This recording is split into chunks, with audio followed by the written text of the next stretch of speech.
कालो। फिल्म में कालो नामक एक शैतानी चुड़ैल है जो 18वीं शताब्दी के दौरान कुलभाटा में रहती थी। अमरता के अपने लालच को पूरा करने के लिए छोटी बच्चियों की बलि देने के कारण क्रोधित ग्रामीणों ने उसे मार डाला और दफना दिया, लेकिन उसका डर बना रहा। वर्षों बाद ग्रामीणों ने एक बार फिर कालो के देखे जाने की बात कही। उन्होंने दावा किया कि वह और भी अधिक गुस्सैल और खतरनाक थी और वह जो अधूरा छोड़ गई थी उसे पूरा करने के लिए वापस आई थी। डरे हुए ग्रामीणों ने कुलभाटा को रातों रात खाली कर दिया।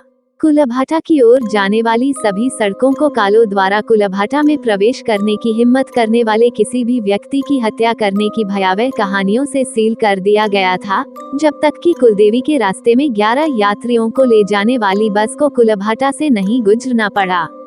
यात्री थे नवविवाहित जोड़ा जो आशीर्वाद लेने के लिए कुलदेवी के पास जा रहे थे, वृद्ध ब्राह्मण जोड़ा जो अपनी पोती से मिलने के लिए कुलदेवी जा रहे थे। उन्होंने आखिरी तक जीवित रहने की कोशिश की, लेकिन दुर्भाग्य से वे दोनों मर गए। 4 बेशर्म और शराबी दोस्त छोटू, उनमें से सबसे छोटा और मरने वाला पहला, गुड्डू, छुट्टन, राज आर्यन वह एक लालची और काया आदमी है और सुशी एक अति आत्मविश्वासी आदमी है। एक एनआरआई जोड़ा जिसे पोज देना और फिर उनकी तस्वीरें लेना बहुत पसंद है। बस में यात्रियों में से एक शोना स्विनी खरा नाम की 12 वर्षीय लड़की थी, जो पड़ोसी गांव में अपनी दादी के घर पर छुट्टियां बिताने के लिए अकेली यात्रा कर रही थी। शोना चतुर, बुद्धिमान और हंसमुख थी। वह जल्द ही यात्रा की जान बन गई।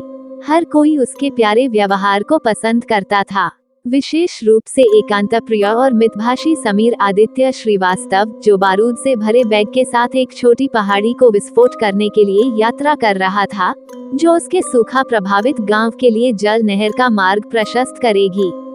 बुरी तरह विकृत और खून का प्यासा, कालो मीलों दूर से शोना को सूंघ सकता था और सीधे बस की ओर चल पड़ा। वह अपने रास्ते में आने वाले हर किसी को मार डालेगी, उसे किसी भी तरह लड़की हासिल करनी थी। जब यात्रियों को अचानक एहसास हुआ कि वे मौत की ओर देख रहे हैं तो सब कुछ बदल गया। सफर की जान बनने से शोना उनकी मौत की वजह बन गई। हर कोई उसे बस से बाहर करना चाहता था, कुछ ने तो कालो को अपने से दूर करने के लिए उसे चारे के रूप में भी इस्तेमाल किया। अपने अस्तित्व की लड़ाई लड़ते लड़ते मानवीय रिश्ते बदल गए। कालो ने यात्रियों को बेरहमी से मारना शुरू कर दिया। मरने वालों में सबसे पहले छोटू, फिर ड्राइवर हेमंत पांडे, फिर कंडक्टर मनोज टाइगर था। कालो ने सभी को मार डाला, लेकिन आखिरकार उसे शोना के साथ समीर ने मार डाला। ऐसा इसलिए था क्योंकि समीर के अलावा किसी में भी शोना के लिए खड़े होने की हिम्मत नहीं थी। उसे इस बात से कोई फर्क नहीं पड़ता था कि कालो कोई प्राणी है या डायन।